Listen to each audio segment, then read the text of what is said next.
Coming at you from Scratchin Wolf Studio, it's that time again to rage across the internet, your very favorite Werewolf the Apocalypse podcast. As always, I'm your host, Porter. To my left, we got Daniel Tyson. Hey, everybody. All right. And across from me, we've got Tommy D. Dixon. Yay! Back in the house. You are. Okay. Leaving it there, huh? But not to be outdone, we actually have an extra hand with us today. We got our buddy Grant. Grant, how you doing? Hey, how you doing? I think it's the fourth time now, huh?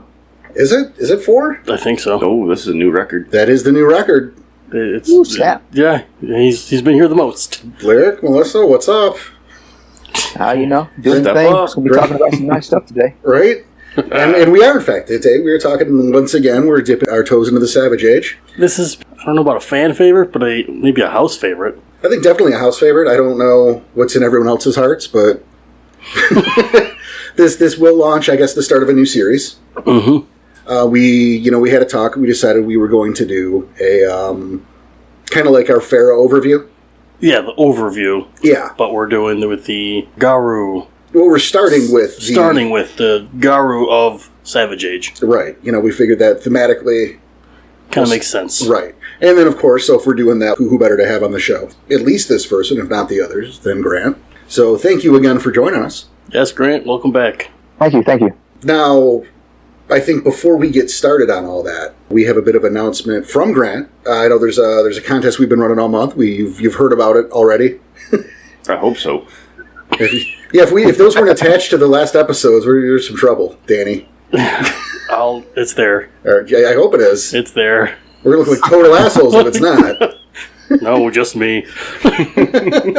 I'll look like the total asshole. But hey, to spare you the recording, Grant, how about you tell us?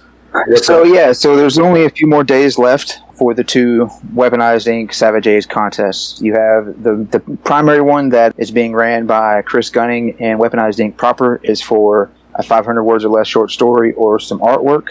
Drop it straight into their server. It gets graded, and first place gets $50. Second place gets $25.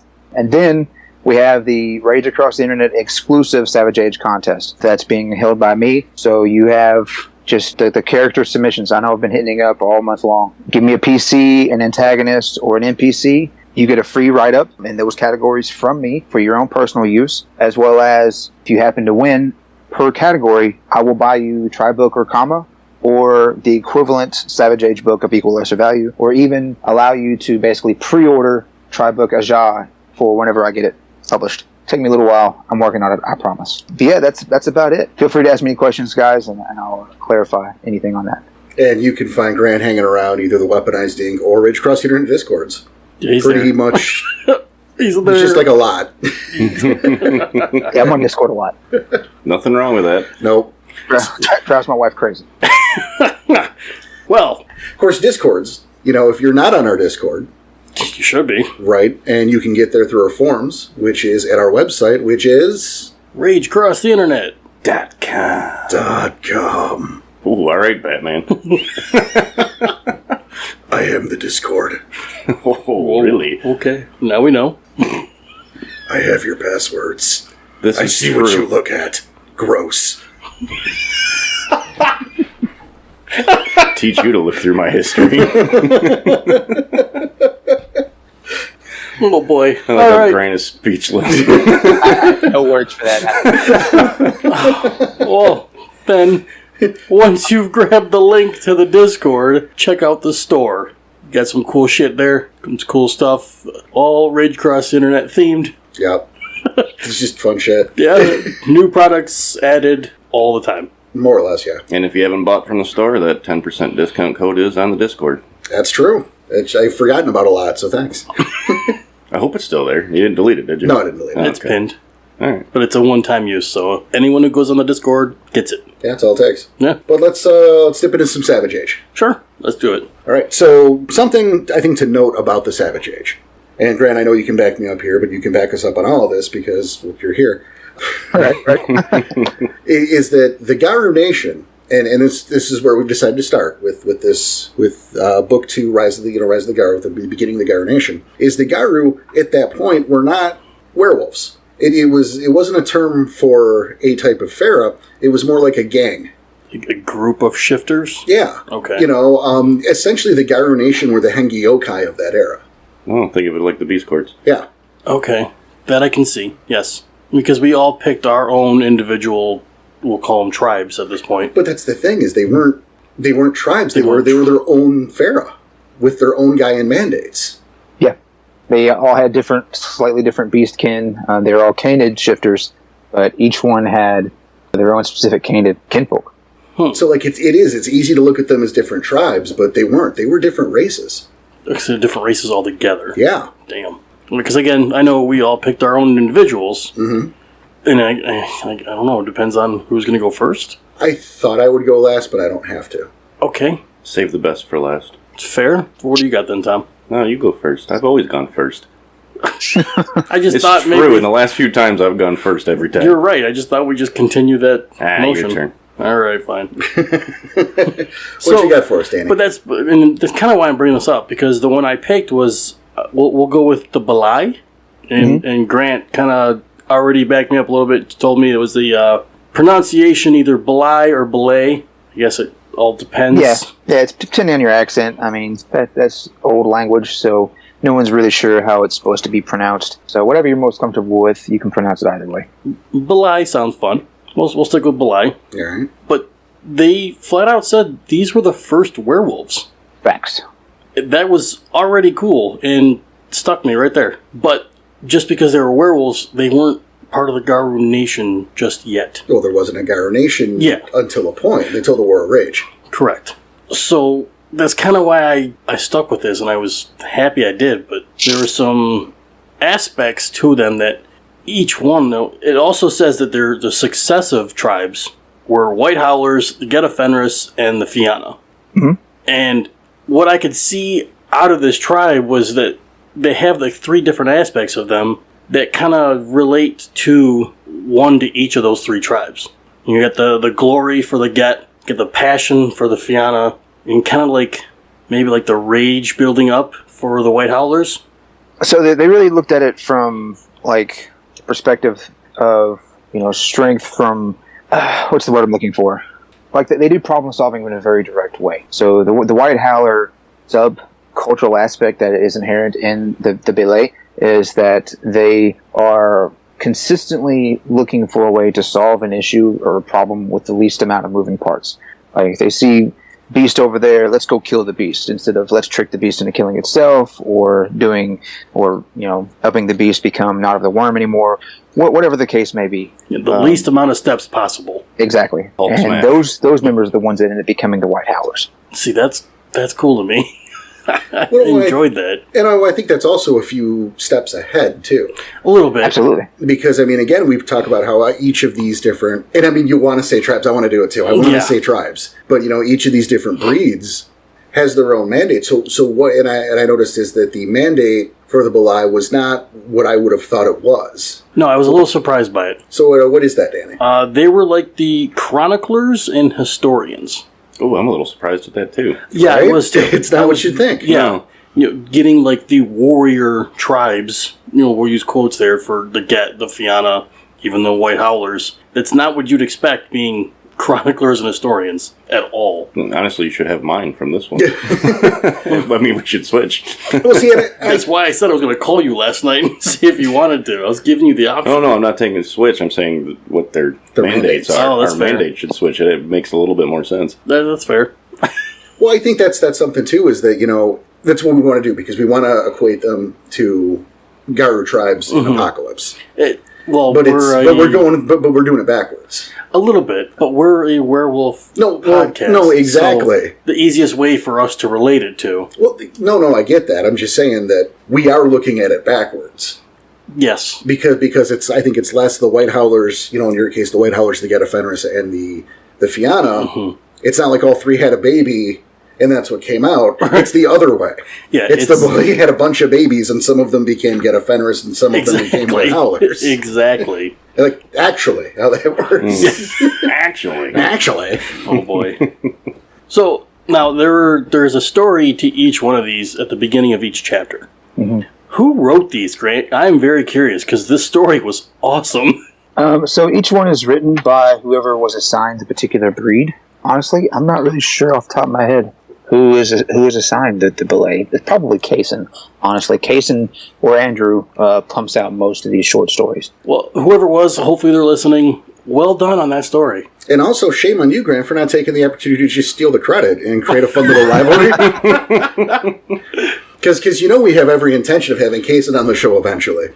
I'm waiting for a particular episode. Right. But, that'd have been a great rivalry we could have brewed there. So, thanks for... Thanks for playing along. Yeah, right? Wait, we can edit that out. That's true. And redo this. Nah, we're good. We're good. But essentially... Kaysen's great. He works on all kinds of stuff, and he's awesome. Yeah, and if it is Kaysen, again, awesome story. Thanks for writing it. Pretty good. I was very impressed. The story is essentially, I'm not trying to give any spoilers away, but someone goes to Fenrir to try and gain his boon for her tribe, for their entire group. Because again, we're not sure if they're calling it SYBS.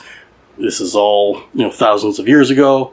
And she gets there, and it's just a whole bunch of, half-eaten bodies. Different shifters, some wolf, some man, everywhere. And he laughs at her, says, I'm not trying to spoil anything, but it's such a good story. I read the story. It is a good story. Yeah, it's a cool story. Essentially, he plays, I don't want to say it plays a trick, but... Well, let's say it's the story of how the first... They, as in Farah et al., got the blessing of Fenris. Thank you. I'll take that. Again, without spoiling, because go read this. This is good. Mm-hmm. So I just thought that was really cool, and again, you see that aspect of Fenris already in that tribe. Mm-hmm. Now, back to them. I like the fact that you're singing the praises of this little short story so much, because it is such a rare thing to read the precursor stories of the book and to be that enamored with it. I don't know how many of them I've read and just forgot about after I've done reading them. Well, I'll tell you this much. After reading that one, and after the episode we do today, I'm going to read the rest of them. Yeah, I'll double down on that. I usually just skip that shit. Yeah. And I haven't been doing that for Savage Age. Mm-mm. Right, Even yeah. I read some of them. Well, we did all the other... The tribes for Apocalypse. The tribes for Apocalypse, I skipped, I think, all of them but one. Because it wasn't important for us as for our format. Yeah, you open up that book and there's a Tales from the Garou and I go on board and I don't care. Exactly. Straight to chapter 1. Yeah. Yeah. Yeah, this was not boring. No, I mean, even I go back to the first book, to the unfortunately named How Fox Came Last. And even that, I loved that story because it's succinct, it's to the point, it's quick, it doesn't waste your time, and it's interesting. And that's something I think that holds true all the way through these books. Agreed. It's true. I do enjoy how sweet and to the point all of this is. So, okay, now back to these guys. They're chroniclers and historians. Absolutely. They were... they loved to tell stories, but especially of themselves, because it was all about the glory. These guys were egotistical pricks. Awesome. Quote, ready? When a Belay warrior bested a foe in a wrestling match, or when a chronicler could shut down an adversary, there was no question who the alpha was. And there were very few stories about the betas. I wonder why. It's fantastic. But again, they're all about the glory, and they didn't care what it took to get that glory. There's even a part in there, it was very much, there would be part of packs or groups just so they had an audience and to see how great their accomplishments were. So Yeah, when these guys became Garou, did they tend to more go towards Galliard as an auspice? That's a great question. I don't think that's really the case. I think they had the typical standard spectrum of auspices, but their culture overall was definitely based on the Galliard-esque aspect of each of the auspices. Like we talked about whenever we had the Galliard episode, Galliards are very flexible. So those different ways that they were utilized in the different auspice type category, that's typically how they would do. So if an Alrune wouldn't just be an Alrune, it'd be like the Alrune version of a Galliard. The Ragabash wouldn't just be a Ragabash, it'd be the Ragabash version of a Galliard. So in my own headcanon, I call them like super Galliards. Okay. Yeah, that's... I like that. Yeah, once you say that out loud, it makes sense. Well, it does. It's like a battle bard. Battle bard, yeah. There you go. Rare breeds. Right. They hated the Bastet. I thought you'd like that. That might be a theme today. I don't give anything, but that might be a theme. I don't want to. Especially the Waylewa and the. Mhm. I know I said that one right because I remember how Chris said it, but the other one is it Sicilian? Nope. Silesian? The silicon? Silicon, thank you. They weren't fans of either of those guys. No, they were not. And I guess that was more just territorial, right? Absolutely. It was just basically, competing against each other because they're in shared living space for shared resources. So, of course, there's going to be a natural rivalry in that case. So. And now, another thing I thought was kind of cool and interesting, they respected the Gurhal. Because they knew a single Gurhal could wipe out a single Balai. And that was a closely guarded secret. It wasn't like a public thing that they publicly announced because their pride wouldn't let them. But that makes when sense. it comes down to brass tacks, they're like, "Yeah, we know y'all can take us one-on-one." And there was a respect for that. Mm-hmm. Just interesting because I think Gurhal are badass. But Well, Gurhal are fucking cool. But yeah, I think something I like about the Balai is if you're going to use one, I think that the idea of a character or of a culture at that point that's about the story, the chroniclers, the lore keepers, and I like the idea of let's go on this adventure for the story. At the same time, let me show everyone how badass I am. But that's part of the story. I think there's something. But it's his story. It's kind of selfish. Oh, it's very selfish. And it's yeah, but there's also like there's a fun kind of adventure feel behind that you can use. Oh yeah, that we're just it's shallow and it's selfish, but inherently fun. Yes, that's why I said egotistical. Yeah. Very egotistical. Let's go on a fun adventure because it's going to be rad. Yep. Like I said, when I read the part that they would form packs and just be part of groups just so they had an audience. Mm-hmm. It sounds very good. Like, oh, we need all these people to do this thing. And then they get there, you're like, you know what? I got this. You just sit back and watch. But I think of like Temple of Doom, right? Mm-hmm. But not this belongs in a museum. It's because how cool is this going to look when they make the movie? I like that. Good point. Very good point. What do you think, Ren? How's that? It's definitely they definitely did stuff based on the cool factor. That's for sure. They definitely want to get together and hang out with your buddies and just be all kinds of crazy, so they can have a good story. Sit around the campfire and be like, "Look what I did, homies!" Blah blah blah blah blah. Which I think informs a choice. The reason we wanted to do this series, kind of like the Farrah series, is because, again, they're all their own things. Mm-hmm. But there's so much to Savage Age. I think I was talking to Tom earlier today that, like, if you removed the shared terminology between that and Apocalypse, this could be its own game. Oh, very much. Very easily. It can easily stand alone. So that becomes intimidating to get into. Absolutely. Hence, we definitely understand that. Hence us doing this. So, you want that kind of high concept adventure, that guy who wants to do it for the story, or who just, fun adventures, kind of, maybe that's where you go. Maybe you look at the Balai. And I told Grant earlier, I was like, I'm very intimidated opening these Savage Age books because I only know like 35% of Apocalypse. So it's like I'm very intimidated because I don't know all of Werewolf. Right. Well, if you were there for our Savage Age episode, Tom. Thanks for listening to the podcast. But I'm just saying, I'm very... and I did listen to that episode, all right? So I'm just very intimidated getting into it. Is that we have comprehensively put enough information out there that you can kind of step away from Apocalypse, and even if you're not very knowledgeable about Apocalypse, you can still break open a Savage Age book and start getting the gist of what's going on. You don't have to know the lore of Apocalypse to be able to run a game in Savage Age. You almost have to forget the lore of Apocalypse. That's the problem I'm kind of seeing a little bit, because it'd be much easier if you did. Yeah, maybe just pretend like you only know half of it, or even less than that. Well, I only know less than that. I'm still intimidated. Okay. Like I said, I was still intimidated going into it. Reading it now, I'm liking it. So, we're getting there. Yeah, and I mean that's the thing. I mean I think that's why I felt it was important to do this series.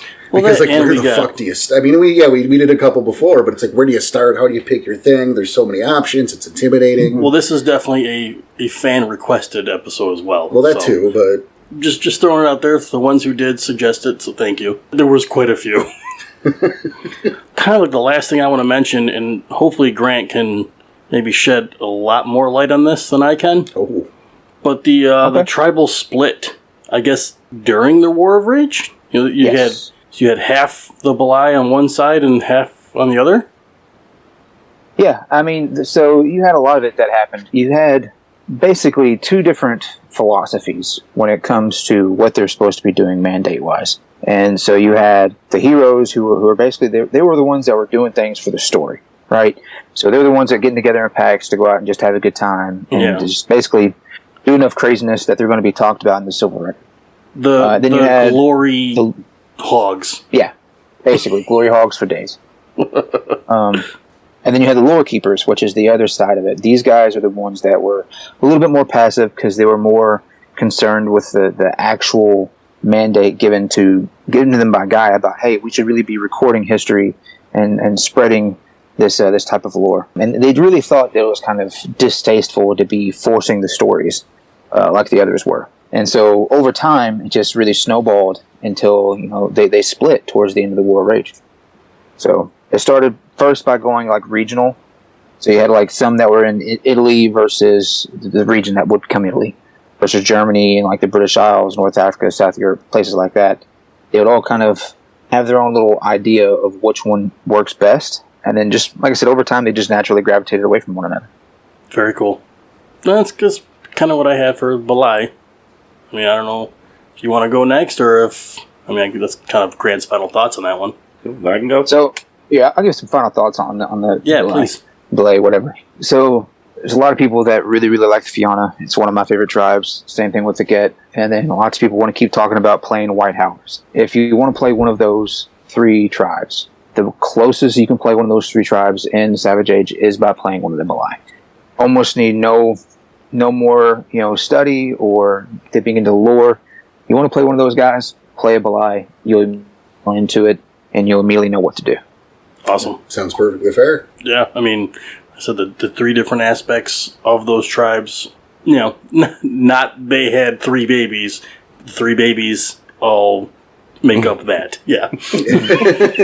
That's not confusing at all. No, not in the slightest. But you know what I'm trying to say, Yes. so it's fine. Babies for everybody. That's what he's trying to say. Barbecue sauce. Let's get eats. Oh my goodness. All right, Tom's next. So I had this is rough, but it's the, SYBS? Did I do it Yeah, right? the Cyberach. SYBS. There's the at the end. Yeah, and you get that in the back of the throat. Don't spit up on the mic. No. See, and now hearing all this about the Belai, it's kind of funny. These guys feel like they're the same, but these are the closest, I would say, to Gaian warriors. Their mandate, right from Jump Street. I demand that you combat the worm in all its forms. Absolutely. See, knowing who the Belai was, you would expect them to be. That's what I'm just saying. the Our combat mandates, I feel like, should have switched a little. Maybe. It would have made a little more sense. I don't know. I like it, though, because these guys also, I feel, are the closest to Gaian werewolves. Because of that mandate right there. What do werewolves do? We combat the worm. There you Right, go. like your concept is right there. Yeah, there's your concept. This is werewolves. Well, you have to think where they come from. The Cyberach, their beastkin were Beringian wolves and cave wolves. So they were the largest of the canid breeds. They were the ones that were the strongest. They were the ones that were the most aggressive. So they're the ones that Gaia is going to be, hey, y'all are the biggest and the meanest. Y'all are going to be the ones fighting the worm. That makes more sense. Yeah, now knowing that. Yeah. See, that's why we asked Grant to be here. I'm so happy. I'm so happy he's here because a lot of this stuff still confused me because I don't know much about history. So it was a little shaky.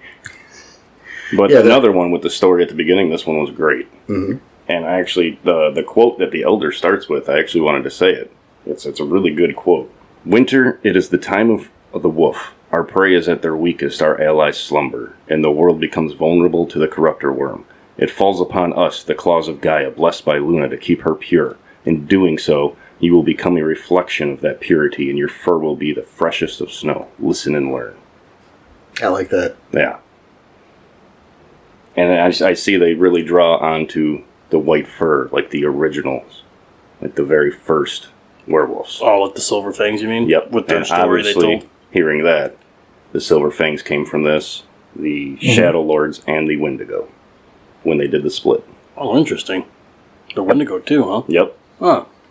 So and Yeah, there's. Go ahead, Go ahead, Grant. They ended up being the Silver Fang, Shadow Lords, and Wendigo, and the story of how they get to that point is just awesome. It really is. Yeah. And I highly recommend looking at these guys because that story is pretty in depth. And it's only a page or two, right?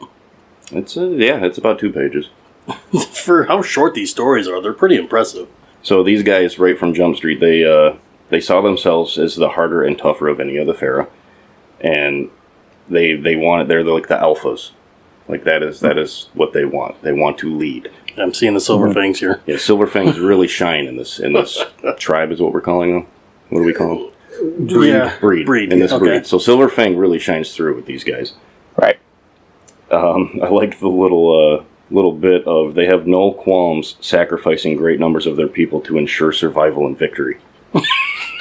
Absolutely. Which is, you get the little Shadow Lord influence. That's Yep. justify the means. Yep. Good call. So these guys, they value leadership at the most. Their preferred renown is honor.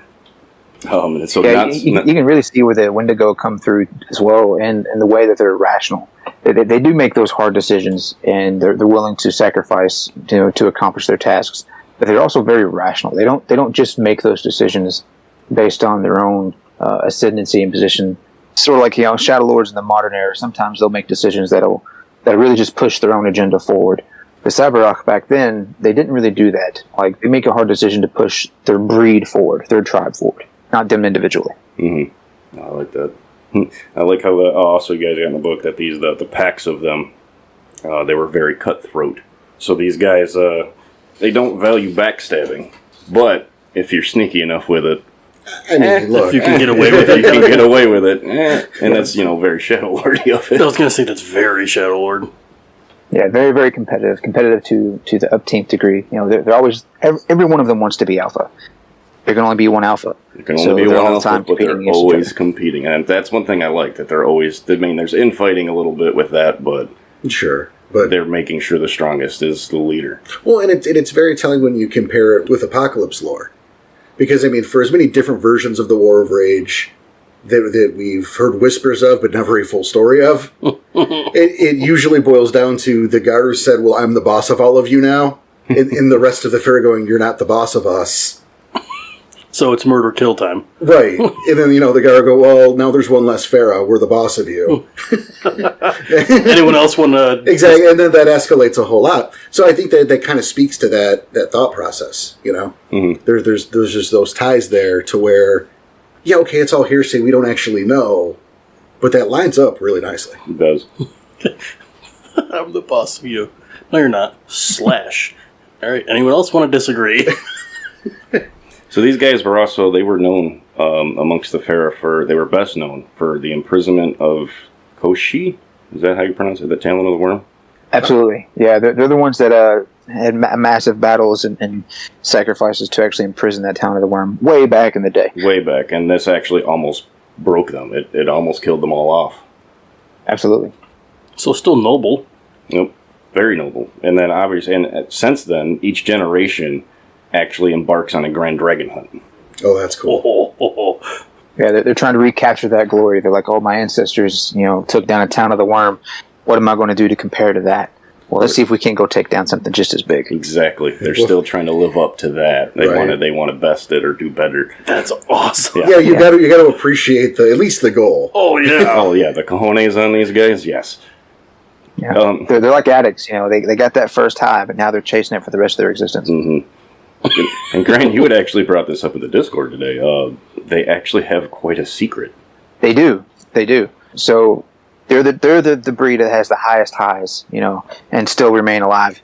The Croatan, you can say they've had the biggest impact against the worm. These guys are second. They took down a whole Talon. However, they're also the ones that have, because of their individuality, have lost the first Garou to the worm. They secretly hold the story about how they're the tribe and breed that actually fell to the worm first, individually, not overall. Right. And That's pretty cool. That is a hell of a secret to have. That is pretty great. So they just have a few individual members of their, again, we'll go with breed, that have fallen to the worm. Mm-hmm. But they hide that secret well. Yeah. So it's very heavily guarded secret. Mm-hmm.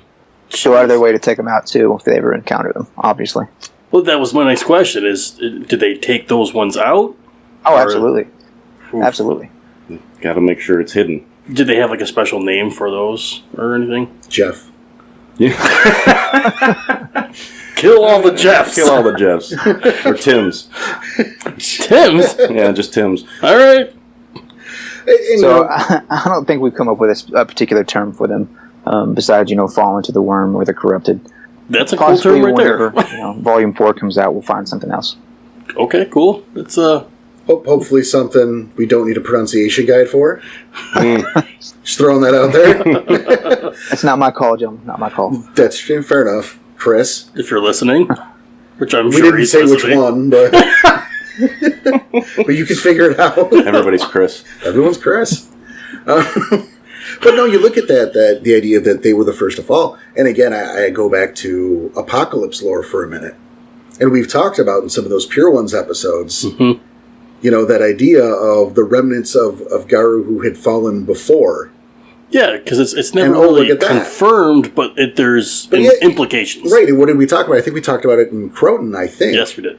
The idea of, well, yeah, sure, certainly a Bane Tender fell every now and then, but is that the most interesting version? Well, here we have a much more interesting version. There you go.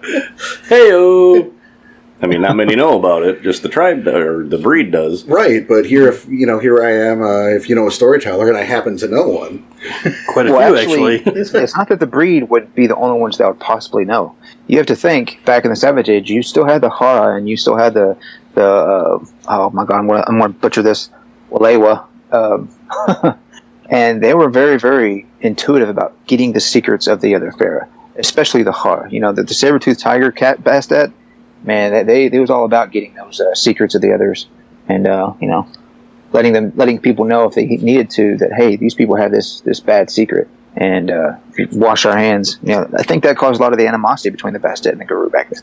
Well, not only that, but look at the Belai. They were the chroniclers. Yeah. They probably knew about this. Or at least some of them. Yeah, at least some of them. That's how well kept of a secret remains to be seen. But see, again, I like that idea of, we have, and I'm using quotes here, evidence of Garou before the Black Spiral Dancers falling to the worm. Right. Well, here we go. You link that up right there, which could lead you in an Apocalypse game down that rabbit hole, integrating the Savage Age, and what else can you find? What hidden ancestor spirits or lore can you dig up? Oh, what man. kind of cool shit can you get into? If someone integrate those two together, that'd be so awesome. That would be awesome. Multiple chronicles. Right? Grant, get on that. Yeah, I mean, that's definitely one of the goals that we had when writing it, is to make it so that it's seamless, that someone can actually begin a story back in the Savage Age and then go through the successive generations all the way to the Apocalypse if they really wanted to. Take a little bit more work storyteller-wise, but we think you could do a really epic series of chronicles to actually go all the way through that pipeline. Oh, yeah. That would be kind of neat. Well, they definitely have the tools to do it. So. Yeah, like you do Savage Age, then you do like Dark Ages, and you hit up Wild West. Mm-hmm. You can go between them too, but I mean, you have the settings already there for those alone. Right. That would be pretty neat. So, Grant, you had mentioned their beastkin. They had the most. They also, their hominid kin, they'll take any. But of note, their hominid kin were the first ones to successfully use flint. Right. So they were the ones that they didn't really care what breed the hominin were, depending on it was based on what the particular person brought to the table individually. So if they were a sapien, but they were the best of the sapiens in their particular tribe, they would make them a kinfolk. Same thing for the Denisovans or the Neanderthals. They took the best of the best, regardless of their ethnicity or their hominid breed. Or the sapiens, they're the ones that first really began to use flint consistently. And that's arguable, I know. Some guys are going to give me some backlash for that. But they're the ones that, their kin were the ones that first used flint and spread that knowledge throughout the Garou Nation. So you have the first flint knives and all that. That's a hell of an advantage. Also, I think it starts them down the first step towards being bound to the Weaver. Ooh. I didn't even see that coming. That's a really good one. That's really nice. Good. I didn't even speculate that. That's nice. No, that idea with the flint knives, that's in linking them to the Weaver is pretty impressive. I mean, I wonder how, I gotta be the naysayer here for a second, how practical that is if it's not fetish stuff. Like, I mean, a flint knife against a Garou claw, I'm gonna go with the Garou claw. Well, right, but eventually they have this technology. The Theruges are going to start making fetishes out of it. No, that's true, and that actually could be a really neat hook. You know, like the first fetishes and stuff like that. Well, bringing up the Theruges, their Theruges were actually the first to approach the totems in the Umbra and propose an alliance. Look at that. Oh, shit. Absolutely. So, yeah, this was laying the foundation for the tribal totems right there, yep. Like, could you imagine that? Playing a game, right? And you can get away with the mixed breeds here, and it's fine. But, think about that A group that, talks to Mammoth for the first time and gets his blessing. Or is the first one to get Boar's blessing. Ooh. Right? How fucking cool is that? Just as a concept. Yeah. And they're the first ones that actually spoke to Sasquatch, before all of it, before he became Wendigo or his chowder became Wendigo, whichever way you want to look at it. They're the first ones to speak to him. He's like, bring me a Froststone so one day I can evolve.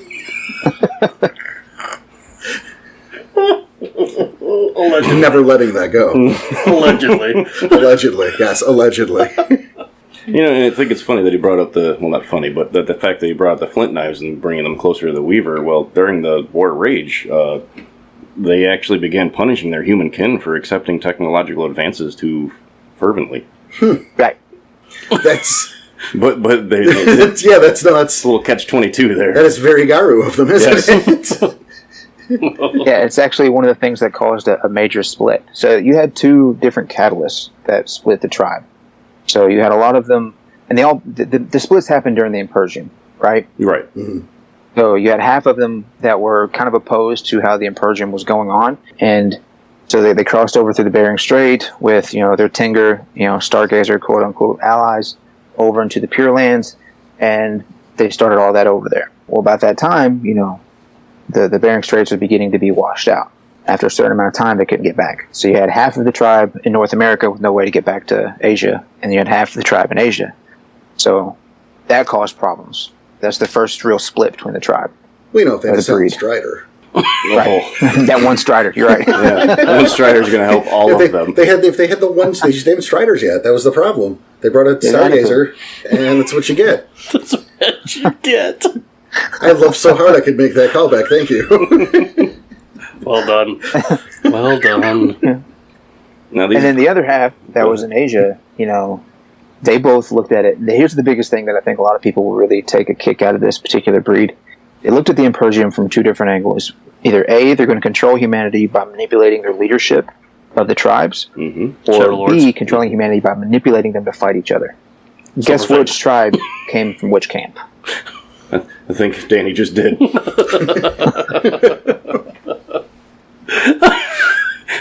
I didn't even know you were going that route. Nope, that's exactly how it goes. Yeah, I figured.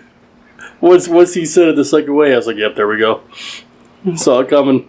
When I liked a little tidbit, at the start of the War Rage, because these guys, prior to the War Rage, they were allied with the, Grandor, the Aja, and the Gurhal. But eventually they felt betrayed by the Gurhal when they didn't join the nation. And then, with the Grandor, for some reason they had a lot of fighting with them because they thought they were worm tainted. Right, so they had a lot of back and forth between the Grandor and the Sibirach, You got to think that the Grandor, they held the Balance Worm in esteem, but they were against the Corruptor Worm. So they're already using a lot of worm-esque tactics and gifts that, to the outsider looking in, is going to look like they're tainted, even if they're not. So that really started that path down to mutual destruction between them. Oh yeah, and that's right at the start of the War Rage. The Grandor were #1 hit list for them. Really? Yeah, and something I love about the Grandor, we talked about this, it's the Apocalypse version, but look, there's some crossover. There's not a huge makeover here. No, I get it. Is that the Grounder do not give a shit. They're not going to back down. Right. They're not going to. Nope. You're going to challenge their them. Their stance was that we don't owe you an explanation for why we appear to be the way we are. We're not the worm. You don't like it. You don't want to take our word for it. Fuck you. Yep. You know. And raise a claw. Go ahead. See what happens. And you got to respect anyone that's going to look at a Garou and go ahead. Come on. Right, but do not give a shit. It also makes sense why they would be the number one on that hit list. Yeah. Look, we got to take out the strongest first. That pig is going to fuck you up, man. Be careful. That's a sentence. I know, right? I was really happy with it. I mean, one that always was true to them was the Corax, of course. You know, that guy's always getting hall pass for everybody. Yeah. Nobody dislikes the Corax, man. The guy has free pass. This guy has free pass. Well, they kind of got a raw deal back in the deep times with the Mokale. So in Savage Age, you know, we honor that and we explain as to why they get a little bit more of a hall pass than everyone else. So, you guys explain that. That'll come out with the Rap Hacks, which is what they were called in the Savage Age. Instead of Corax, they're Rap Hacks. That's Chris Gunning's baby. I don't know when it's going to be out, but you know, it'll come out soon. Look forward to that. Reason for the free pass, huh? That's I like it. Because I even had a little tidbit note in there. I was like, man, these guys get hall. Porter saw it. He laughed. I was like, these guys keep getting hall passes. The further we go back, too, the more they're getting that hall pass. It's like you open an Apocalypse Tribe book. This is the fair. All the best and all the Naga are stupid and they don't even exist. And the Cork's pretty sweet. That's like every one. The Corax, they're all right. We have to eliminate all the other changing breeds. Oh, sweet, a Corax. Get my autograph book, quick. Get my autograph? I was like, that means just good luck. Maybe he'll talk to us. It's like guy has Fonzies or something. Fonzie? Hey. I mean, that's about really all I got. Grant, if you got any final thoughts on them. Yeah, so I think that this particular breed is, within the others, you know, if you're familiar with the successive tribes, you're going to know how to play these precursor tribes in the Savage Age. The really interesting thing about these guys is that if you're playing before the War of Rage, you can easily throw them into a pack with Gronder, Ajal, Garou, and actually their close relationship with the Cave Bears, the Saxon Macnami, that's the reason why those guys actually joined the Garou Nation. You know, the Cave Bears went on about their business and fucked off somewhere else. But their buddies, the Saberac's like, hey, come on over, you know, be with us. We're forming this big thing, and we could really use your help, and you're our buddies, so why not? Which ended up biting them in the ass. Well, you know, I'll let Porter get into that. Good thing that wasn't going to be a surprise. It's kind of why I left that one out. I was letting right. I was going to let that happen with him. Yeah, it was good thing that I was going to drop that bomb. Thanks, Grant. So less editing you got to do. Yeah, those guys are definitely who you want to use for those types of chronicles, for sure. So you suggest using them pre-War of Rage? Absolutely. Okay. So if you use them pre-War of Rage in the Savage Age, you can incorporate all the other Pharaoh breeds, you know, and you can have a massive dragon hunt, you know. Oh yeah, you can have epic worm beast hunts, all of it. Like I would suggest doing it prior to, because these guys, they just fight the worm, man, and they'll do it any means necessary with whoever they can grab. Yeah, absolutely. For me with the Savage Age, I think there are two really big points that appeal for me. And the thing is because there's such a wide berth in the time frame here. You know, you could set it during the War Rage, you could set it after the War Rage, you could set it before, you know, however you want to. So there's a part of me that loves the idea of a during the War of Rage game, where your main focus is the other Pharaoh and the moving parts to what is this massive fucking conflict. Like, I think that's interesting. Oh, yeah. But then I also think, like Grant said, the before the War of Rage. Because now you can bring everybody in and maybe do minor conflicts that would eventually lead to it. But also also an idea would be, and you're screwing with the time frame, but you can do this. Nothing's stopping you. The idea of while the worm is being captured by the Weaver. Because this isn't like a snap of the fingers thing, right? Like you're in this era where something is wrong with the worm and we don't understand why or what's going on. But what's actually going on is this is when the Weaver is capturing the worm, when the heads of the Hydra are starting to form. Right, and you have the Aja and the Gronder freaking out. Yeah. You know, like, why is the worm splitting? Why are we getting so much more corruption than we used to? What used to be a every now and then thing, all of a sudden is getting to be consistent. Like, what's up? You know? Like, imagine the first time this is the first Famor. Mm-hmm. The first time you run into Famora. What the fuck is this? Why? What's wrong with this goat or whatever? You know, goats don't have tentacles. What are we doing? Oh, cool, we can take care of it, but why did that happen? Right. Squid for dinner. Ew. Yeah, I mean, you go far enough back in the Savage Age, the worm's not even the bad guy. It's the wild.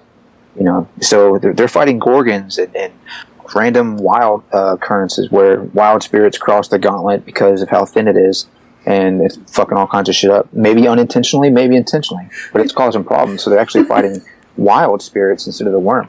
And then just over time changes. I just see this battlefield of like boulders with wings and like, you know, rows of teeth, you know, just weird ass wild shit. Sure. And then like leading the charge is the goat.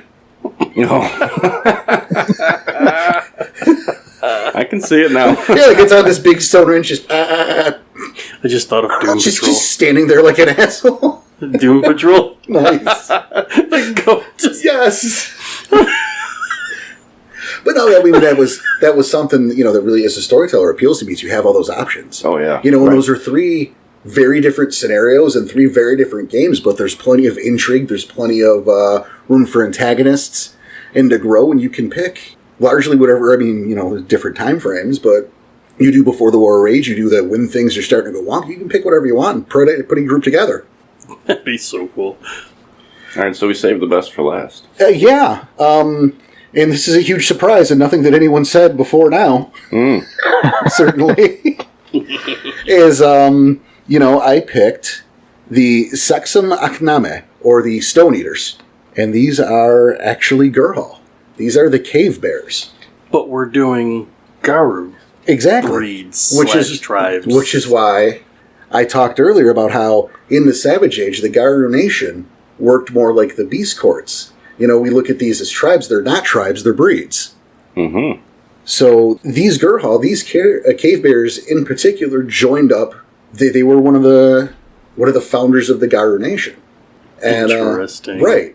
You know, so I wanted to make sure we covered them in this episode, this first episode of this little series, because it's like there's more than just the wolves, and there's something interesting there, I think. Well, very. That's why I'm a little surprised, but I'm happy you went with this way.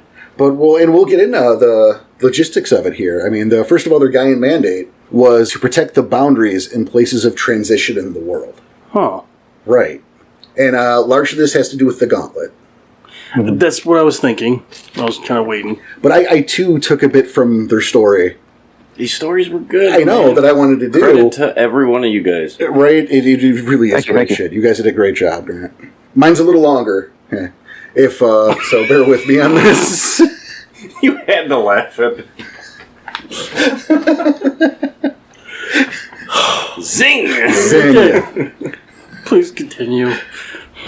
All right, and the premise here is the idea of the story was the different tribes of the Gurhal. We're talking about what their mandate was and how they're more important than the next one. You know, my mandate's the best. My mandate, fuck you, mine's the best, right? So each of the Gurhal had different mandates? Each of the Gurhal had different mandates. Oh, shit. Okay. Yeah, everybody had their own thing, man. Okay. Nobody's Chris in the Savage Age. That's great. Thank you. No mandate crossovers, you sure? I'm not sure. Okay. I don't know what's in the future, but Grant, is there any crossover? Yeah, there is some parallels, and there is some minute crossover, but it's all in how they interpret it. So no one exactly has the same mandate, but there is a couple where it's like, you know, the Gronder, for example, and then the Cyberak. They're both worm-focused, but the inference is different, like what they're supposed to be doing. Okay. So I like it. So there we go. So yeah, sorry about this here, but so they're talking about which is best. And finally, it was Mighty Cave Bear's turn. Cave Bear did not laugh. Mine is the most important mandate, brothers and sisters. I guide the boundary places, the places you all ignore as too insignificant or meaningless, but I see their importance. I see the shore's importance. I see the valley's importance. I see the cave's importance. And most of all, I see the gauntlet's importance. But those are small places, Grizzly said. You place far too much significance on boundaries. You should seek a new charge from Gaia. Cave Bear nodded, as if recognizing Grizzly's wisdom. After a moment's of thought, Cave Bear summoned one of his kin to the fire. Cave Bear reared up on his hind legs and with a single blow torn his kin in half. Holy shit! The other bears were aghast. Cave Bear pointed to the bloody mess. Our kin are the boundaries. They live in many worlds at once and take many forms at once. There is no purity without boundaries. White Bear, still taken aback, asked, Why would you do that? Cave Bear said, Because you still do not see we are all made of boundaries. Look at our skin, the skin of our kin. Skin keeps blood and viscera inside and air outside. Skin defines the bear in the man. Without that boundary, we are nothing. Clearly, without my mandate, we're all nothing. Cave Bear was a clever bear. Not your average bear. Jesus, man. Yeah. Yes, he had a trick or two. I know there was a longer excerpt, but I'm like, Jesus, I have to read that. Yeah, that was great. You're like, you just ripped the kin in half, and Tom, your eyes almost popped out of your head. I did not expect that. Oh, I didn't either. Come here, Dave. No, his name was Tim. Sorry. Yeah, poor Grizzly. Right. And the Grizzly Bear. Yeah, these guys are awesome. The Stone Eaters, and I'm largely going to call them that because Easier, and it's kind of cool. right? They paid homage to the Balance Worm on almost equal levels with Mother Bear. And Worm complete the cycle, the structure begins balance, and rebirth, yay cycle stuff. They always saw sacrifice as a catalyst towards healing and restoration. It was one of their core philosophies. Like this would come along with their healing techniques would often utilize pain, like ritualized pain. Right. You'd get, the Garhal, they use plants and stuff in their healing. Well, so would they, but they'd use stuff that would cause discomfort or pain. But if it doesn't hurt, it's not healing? That kind of thing? It'll still heal. But, where maybe, one of your other tribes might go, here's some rosemary, it's going to help heal it. Maybe the cave bear's going to use some poison ivy. It's going to heal the wound. But there's an importance on pain here. Teach a lesson? Yeah, they take the major pain aspect of taking your head away from the pain. Oh, okay. Oh, my leg's broken. Let me see your finger. Yep. nice. And give you something to cry about. Yeah. You broke my finger. Yeah, but your leg doesn't hurt anymore, does it?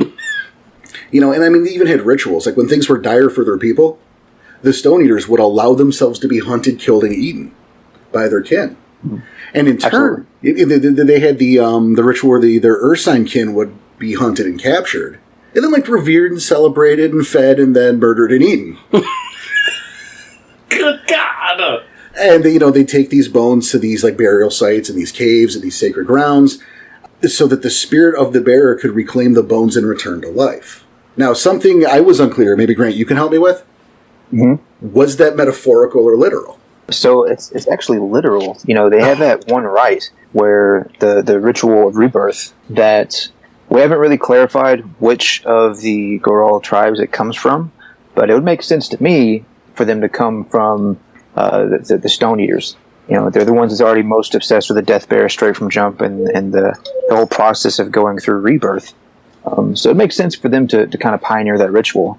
And that's the ritual where they basically help their kin be reincarnated into a new body. And I know that was something further in my notes that it was mentioned that when they joined the Garou Nation, the deal was we're not teaching this to you. Absolutely, it was the deal breaker. It was in the contract. It's we'll join. We're happy to join. We're into this concept, and they were super into the concept of the Garou Nation. And I'll get into why. But this was the thing. Here's where we draw the line. Yeah, we under no circumstances are you learning this. We're here. We're here to help. We're into it. I'm signing the contract. We're making posters. I'll fucking run the bake sale. But we're not teaching you this. Yeah. Whoa, okay. But will they and do it maintaining for that them? secrecy of the rite, you can also look at it as the primary reason why they were willing to, continue going down that rabbit hole of combat in the war rage that end up, being to their detriment. Yeah, that's something interesting too. Is unlike most of the other Gurhal, the Stone Eaters saw themselves as warriors first, and healers as a distant second. Oh, healers. Okay. Distant second. Damn. They were right up there on the front lines as shock troops for the Garou. Even though that was their dying mandate, they still considered warrior first. That's how they considered their society. They were crazy traditionalists, and that actually led to some of their beefs. Like you had, I tell you about some of these rites, and there's some cannibalism going on here. Mm-hmm. Right? I mean, we're talking about it happened. Mm-hmm. And then you have the Apis who were like, hey, maybe bang these guys instead. Maybe switch over. But they're such staunch traditionalists that they looked at the Apis as an agent of negative change. You're trying to destroy our culture and our way of life. They had major beef with the werebeef. You son of a bitch. How long you been holding on to that? It just came to me. Oh, that was perfect. Oh, my God. But I mean, it was a serious problem. And as time was going on, that was one of the reasons they joined with the nation. They're so hip to it, is because they thought by having these allies, they could hold on to their culture and have people to help protect their way of life. They'd adopt methods and work with the Gronder for a while. I mean, that was a thing. I'm kind of jumping all over the place. I apologize. Oh, it's fine. So what I think is the most interesting with the Stone Eaters that I think is really going to be interesting to a lot of the listeners and a lot of our compatriots in the Discord is, the way they used plants. They used it for healing as well, but they also used it for other warrior-like purposes. Like henbane, for example. They used henbane to kind of induce a frenzy, and it was so common that it's believed that these are the actual sources for the berserker stories in some of those northern cultures. So there you go, Lyrics. Now you know where the berserker stories come from. They come from the Stone Eaters. Nice. So they're a little bit like the Witcher? Yeah. Using medicine? Yeah. Nice. I can see that connect, yeah. Holy crap. No, that's awesome. Yeah, I got that right over here. That's really cool. Yeah, that is. It's super badass. I love the idea is that they have the thing to induce frenzy. Like, could you imagine, again, we're at the battlefield, and you've got even five's enough. Of enough. 5 cave eaters is enough. That just grab this plant and boom, they induce frenzy. On purpose. And then just, here we go. Here's the other army. They're the front line. See ya. Good luck. Oh my God. Like, what a nightmare for anyone on the other side of that battlefield. Buddy, yeah. Yeah, and it actually was the nightmare for the cave lions. They're the ones that struck the final blow against the Walewa. They're the ones that finally killed off the last ones in Zahanla Cave. Yeah, and that was due to Macaulay prophecy. Mm-hmm. Oh. Yeah. That conflict was due to a prophecy. You're correct. They were also rivals with Belai for a while, but that ultimately ended up leaning into the whole Garou Nation thing. Okay. They had beef with people. So that's when they started seeing the respect. And okay, I'm getting him. I'm connecting here. Yeah, because there's a lot of time here. But yeah, they ended up being co-founders of the nation. They were all up on it. In fact, they tried to get other Farah on board. They tried to get all the other girl on board. We go back to what you were saying, Tom, with how the other, they wouldn't. Mm-hmm. No, the Cave Bears were championing it. They're going to the meetings handing out flyers. Going, what up, Bears? We got to join the Garou Nation. The Garou Nation, like, no. And so they just doubled down on it. They're like, well, if you're not going to, we're going to get tattoos about the Garou Nation. Take that. Right, and you have to think before the War of Rage, especially the further back into Savage Age you go, the more the Garou and the Garou kind of had a brotherly type of relationship. The Werebears were like the big brother of the Were Cadence. So that they did have this almost familial relationship the further back you go. And only over successive times and different stuff happening did the Werebears finally, like, you're on a different path than us and we can no longer do this. And they actually didn't fight the Garou that much. The ones they would prefer to go into the long sleep and hibernate to basically pull themselves out of the War of Rage. Now, there is a thing here, like, they hated Fomori because that was a corruption that couldn't be healed. They took it as a particular affront. I see. They would take offense to that. Yeah. Yeah. And what I'm leaning toward now is something more with the idea of implications for a modern day here is where I'm kind of going to slide us into. Okay. Because, we talk about they were all about the balance worm, right? And as things changed, they didn't. And they had this idea in their heads that they'd be immune to the corruption of the triadic worm because because of the reverence for the balance worm. Right. Oh. I can see where this goes bad quick. They just thought they'd be fine. Oh, It does go bad. That's actually one of the main storylines that we have in the quick start module that we have. The Broken Brother. The Broken Brother antagonist is one of the Stone Eaters that unfortunately fell to the worm. See, that's perfect because that's exactly what I'm looking at there. Is like it even talks about how the other Gurhal start to shy away from them because they start to smell off. Mm-hmm. So is this where they start getting the scent of worm, essentially? Well, what happens here? I mean, they don't scent of corruption. They don't make it out of the War of Rage. Correct. They don't. So fine. But in the book, it talks about the idea of the possibility. What does this mean in modern times? Right, and it talks about some distant ancestors might have a dream or two every now and then. It's all well and good. But they have gifts. They actually have some special gifts just for them in the book. It's great. About gauntlet control. Ooh. And so... Well, this makes sense. If I were to speculate... Okay. Oh, I like where you're going already. All right. The idea that you had some bears, and there could be some, I think they suggested that with the one in slumber that could be... through his, the gauntlet, he's trapped in the gauntlet, whatever, and comes out in modern day. But what if something like Flux, where the Weaver attacked the shit out of Flux and put up those barricades? And what if you had some Stone Eaters who were taking care of a situation like that, similar to it, ended up getting trapped in the gauntlet in stasis for X amount of time? So let's say maybe there were 5 of them, and they pop out modern day. Ooh. Oh my god. Now, and they didn't know what happened. Right. Now, the way they were going... There is no way if they had survived the War of Rage that they wouldn't have fallen to the worm to the last. I believe that wholeheartedly. Okay, I see it. Grant? Yeah, I mean, they were on a pretty bad path at that point. They were already, fully engorged with rage to the point where they were no longer seeing things straight. They couldn't see the danger of the worm. It's like seeing the forest for the trees. They're already too close to the fire. They're getting burned. Oh, yeah, they'd be Beast of War. Yeah. I mean, they could, they could go Eater of Souls, but I think Beast of War easily. And so, if you had, these 5, let's just say 5. Modern 5's day. enough. Yeah. But the pull of, first of all, what do we do about this? But if we could, as the Garou, you're if we could get them to our side, but also the worm's the same way. Because, Well, they're stuck in the middle. Yeah. Absolutely stuck in the middle. Yeah, what are you going to do? You got these stoners. They don't know a Black Spiral Dancer from a Silent Strider. Nope. But they know they hold the worm in pretty high esteem, and here are wolves of the worm going, no. These guys are crazy. I still see him going to the spirals. It's entirely possible. Even if half of them, how awesome of an antagonist. And if they can somehow breed, I don't know what I'm just saying. The Death Bear followers of the Stone Eaters, and how close they were to being, corrupted by the worm, that would be an ultimate antagonist in the modern age, Even more than Skull Pigs. You have Black Spiral Dancers, and all of a sudden, the Skull Pigs come into play, and you think, as players, this is going to be the be-all and end-all of antagonists. There's Skull Pigs are going to be the hardest for us to get one over on. And then, boom, this big-ass Stone Eater comes out of nowhere, dripping with balefire.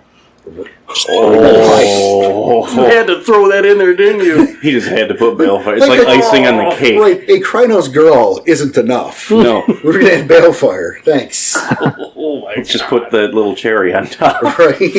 Good luck. Yeah. Now, see, I also have an opposing theory as well. If they had happened to make it through the War of Rage, and if some of them had migrated on to North America with the rest of the precursor pure tribes, because of their control over the boundaries and the gauntlet, they could have possibly seen what happened with the Nagalu and the War of Many Teeth, and then kind of changed their outlook on things. I think that would have been a big enough catalyst for them to go, wait a minute, maybe we need to rethink of some of our traditions. And then fast forward to the Croatan sacrifice. Instead of them having to do the sacrifice, the Stone Eaters could have just strengthened the gauntlet over and over and over again, preventing that particular aspect of the worm coming through the gauntlet. Ooh, I like that. That's interesting. And that that's so good. That's interesting. And then, what that means for what it's done to that land. Right. Because, you can't... I wasn't thinking land, but yeah, land. But how about the rest of the nation, too? Well, sure, but think about it this way. You can't raise the gauntlet to keep an aspect of the triadic worm out of the realm, right? You can't just go, oh, the battle's over, let's just turn that off now. No, it's not a snap of the fingers thing. Like, there's no way. That cuts off a significant portion. Mm-hmm. Like, what does that look like? How cool is that? Just to speculate, is it like this dome? Umbral Dead Space prison? Yeah. Fantastic. Think about. Wow. I'm a little mind blown over here right now. It's pretty good. This is really good. Right? That's why I like when we're doing all the Savage Age stuff, because it, like, expands so heavily speculate on it. Exactly. And I love when we do the speculation stuff, and this just expands on all of that. It's a lot of fun, and like, I think hopefully this is good for people who are on the fence about the Savage Age or unsure or intimidated, because look at all the shit you can do. And, I mean, damn. And you can still get away with it. Right. If you want to play, even if you don't want to play a Savage Age era game, look at the stuff you can grab to use for modern day stuff. Yeah, you can use so much of this stuff to change your own headcanon in your table games. You can totally change the lay of the Garou Nation just with these tidbits of information. You can make it totally different. Instead of having, 2 pure tribes, you could have 3 plus the Stone Eaters. Maybe the Bunyip didn't get wiped out because you had the Kucha down there that were fighting for them. Who knows how it would have ended up. Yeah, we've only touched on 3 breeds. Right? Yeah, there's so much more. This is just the beginning. I mean, you talk about bringing back breeds. I mean, in speculation like that, what if the Gronder were still around when the White Howlers found those tunnels? Oh, yeah, that would have changed all kinds of things. Good God! Why are you doing this to my brain? But it's speculation, but at the same time, it's something you could run with. Very easily. Yeah. Because, go ahead. Well, I was just going to say, because the Gronder were the ones who could take out the Garou. Yeah, they could kick their ass, but also they ate corruption. Mm-hmm. So they could just walk down those tunnels and have a little snack. Be like, what? There's a bunch of Lepics down there. Gotta get those Lepics. Always. Delicious. Them tricks ain't for kids, man. Wow. Well done. All right. Save that for later. Save that. Yep. Credit for that one. Almost got me. Almost got a spit take out of town. Almost. God, you know how to time those well. Something else that you're not taking into consideration when it comes to the Stone Eaters is how protective they were of their Neanderthal kin. The Neanderthals, based on canon, were wiped out at the end by the Anunnaki, right? Well, if the Stone Eaters hadn't died in the War of Rage, there's a good chance that they would have protected the Neanderthals and allowed them to continue to propagate. So maybe in the modern era, we wouldn't just have Sapiens. We would have Sapiens and Neanderthals. The same ones that he also ripped in half? I mean, he ripped his buddy in half. He didn't rip a werewolf spider in half. I'm sure he could. He doesn't have to impress you.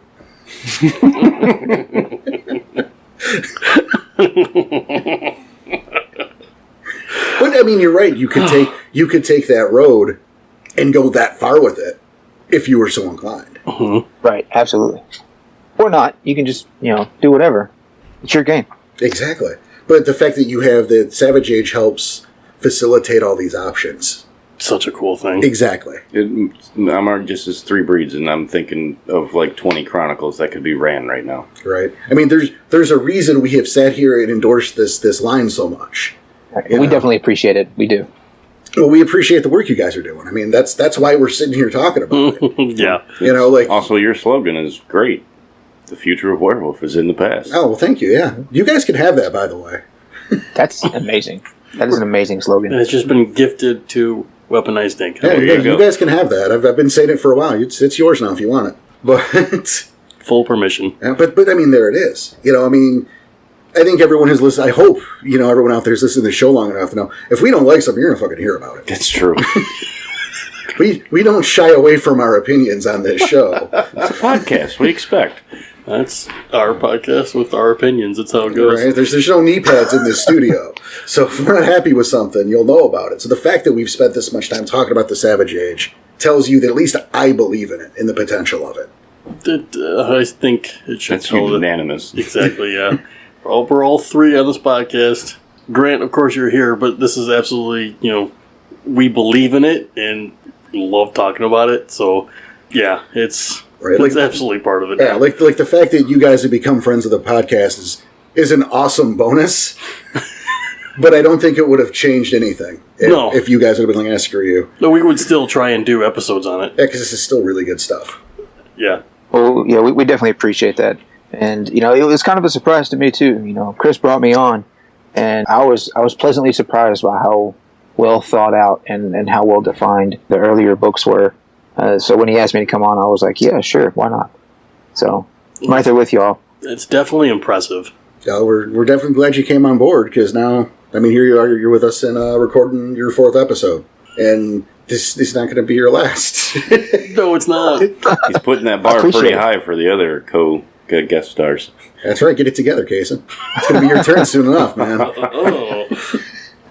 All right. Well, then, Grant, you want to give a little final thoughts on just these 3? Because we are going to do more eventually. There'll be another episode. We'll pick another 3 probably. Yeah.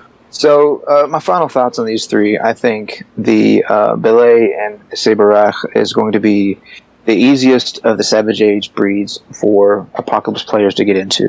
They represent the most popular, arguably the most popular breeds that are or tribes that are played in the modern era. So they're going to be the easiest for newbies to just jump straight in. And then you have the wild card, which is the Stone Eaters. They're the ones that bring so much to the table that you can have a more experienced storyteller just jump in and run with. The potential games and chronicles you can have with these 3 tribes alone, 3 breeds alone, is just endless. Awesome. That's exactly what I felt. Kind of why I'm glad the ones we chose were perfect. Right? Yeah, I agree. Yeah. Which is funny because we didn't coordinate that. No, absolutely not. I read the synopsis of each one and I was like, it should be these 3. Oh, fair enough. I'm surprised you didn't go with the ones that actually started the Garou Nation, because there's 2 particular breeds that started the Garou Nation, and these 3 are not it. None of these 3 were the ones that actually started the ball going. They're the ones that made it a real thing. They added their clout and they added their strength of force and personality to the Garou Nation that actually codified it. But the initial idea, the initial push, was 2 other breeds that I'm sure that y'all will talk about in a future episode. I was going to say, we'll save those, and maybe we'll pick those 2 for the next set. Maybe. Yeah. Maybe we won't. I see that happening, but... I imagine probably the chances are good. Yeah. That we at least get one of them. But I think in the meantime, unfortunately, it's about time for us to take off. Grant, thanks again so much for coming, joining, hanging out with us. I appreciate it. Thank you. And I can't wait to see you next time, which we know what our schedule looks like, more or less. But in the meantime, on behalf of everyone here at Scratchin Wolf Studio, and speaking also for our friend Grant over at Weaponized Ink, we want you to take care of yourselves, take care of each other, keep your claws sharp, your head on a swivel. We'll see you later.